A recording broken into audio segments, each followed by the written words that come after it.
नमस्ते बच्चों। आज हम व्याकरण में क्रिया के काल के बारे में जानकारी लेते हैं।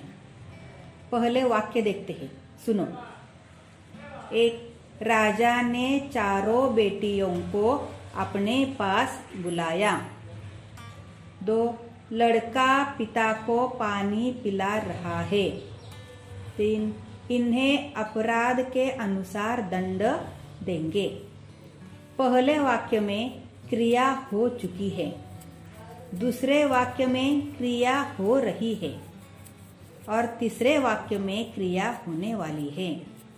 इन सभी वाक्यों में हमें क्रिया के होने का समय ज्ञात होता है।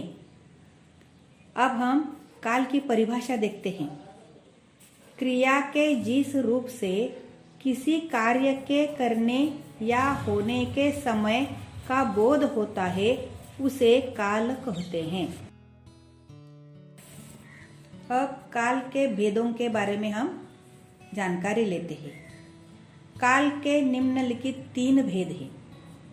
पहला भेद है वर्तमान काल, दूसरा भेद है भूतकाल, तीसरा भेद है भविष्यकाल। पहले हम वर्तमान काल के बारे में जानकारी लेते हैं, सुनो। पहले वाक्य की ओर देखते हैं। 1, चलो तुम्हारा काम देखते हैं। 2, चांदनी रात का मजा चूहू पर ही है। 3, पिताजी दीवार से कोहनियां टिकाए रो रहे हैं। इन वाक्यों में देखते हैं, है और रो रहे हैं क्रियाओं से पता चलता है कि कार्य अभी हो रहा है, इसलिए ये क्रियाएं वर्तमान काल की हैं। अब वर्तमान काल की परिभाषा हम देखते हैं। क्रिया के जिस रूप से यह ज्ञात हो कि कार्य अभी हो रहा है अर्थात चल रहा है, उसे वर्तमान काल कहते हैं। अब बच्चों वर्तमान काल के भेद के बारे में जानकारी लेते हैं। देखो, वर्तमान काल के 3 भेद हैं। 1, सामान्य वर्तमान काल। 2, अपूर्ण वर्तमान काल। 3, पूर्ण वर्तमान काल। अब हम सामान्य वर्तमान काल के उदाहरण देखते हैं। 1, मैं कलाकार हूँ, पेंट करती हूँ।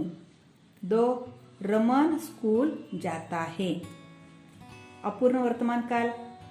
1, ये झूठ बोल रहे हैं।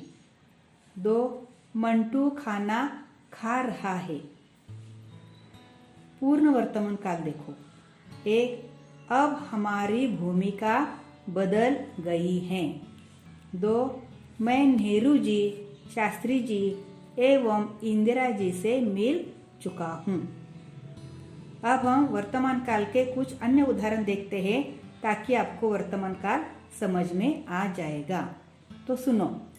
1, हमारे नुकीलेपन के कारण बड़े बड़े भी हमसे ठर्राते हैं। 2, मैं साहित्य चिंतन में विश्वास रखता हूँ। 3, इमारत की दीवार नींव से उठ रही है। अब बच्चों भूतकाल की ओर देखते हैं। पहले उदाहरण देखो। 1, दांत बहुत दुस्साहसी हो गए थे। 2, गेहूं की बालियां हवा में झूम रही थी। 3, कल तुमसे बात हुई। इन वाक्यों में हो गए थे, झूम रही थी और हुई क्रियाओं से हमें पता चलता है कि काम समाप्त हो चुका है, इसलिए ये क्रियाएं भूतकाल की हैं।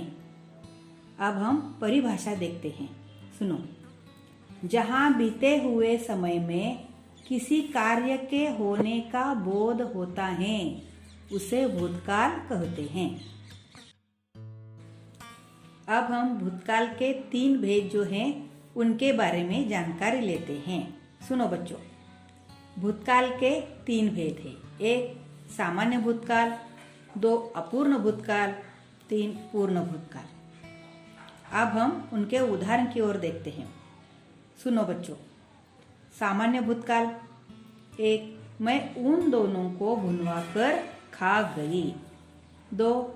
मंटू पुस्तक पढ़ता था। अपूर्ण भूतकाल देखो। 1. रजा साहब की सिर पर सांस चल रही थी। 2. मंटू पुस्तक पढ़ रहा था। पूर्ण भूतकाल का उदाहरण देखो। 1. रात तक दिल की धड़कन दुगुनी हो चुकी थी। 2. मंटू पुस्तक पढ़ चुका था।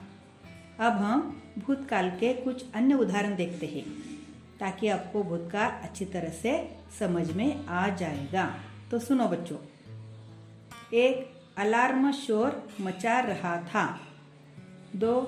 मानस पटल पर यादों की एक कतार सी लग गई। 3. सभी लोग सकते में आ गए। 4. रथ हरे भरे खेत के सामने आकर रुक गया। 5. डॉक्टर राम कुमार को मैंने उत्सवों और सम्मेलनों में देखा था। अब बच्चों हम भविष्य काल की ओर देखते हैं। पहले वाक्य देखो। 1. मनुष्य नाखूनों को बढ़ने नहीं देगा। 2. राइटिंग पैड का क्या करोगी। 3. तुम्हारा यह उपकार मैं जीवन भर नहीं भूलूंगा। इन वाक्यों में देगा, करोगी और भूलूंगा क्रियाओं से पता चल रहा है कि कार्य आने वाले समय में होगा, अतः ये भविष्यकाल की क्रियाएं हैं। अब हम भविष्यकाल की परिभाषा देखते हैं। सुनो। क्रिया के जिस रूप से आने वाले समय में किसी कार्य के करने या होने का बोध होता है उसे भविष्यकाल कहते हैं। अब हम भविष्यकाल के कुछ अन्य उदाहरण देखते हैं। सुनो बच्चों। 1. हम कल शिरडी जाएंगे। 2. विश्राम आपको पूर्ण निरोग कर देगा। 3. जुहू पर फुर्सत से समालोचना करूंगा। 4. दंत चिकित्सक एक एक को बाहर कर देगा। और 5. किसी दिन मनुष्य के नाखूनों का बढ़ना बंद हो जाएगा। धन्यवाद।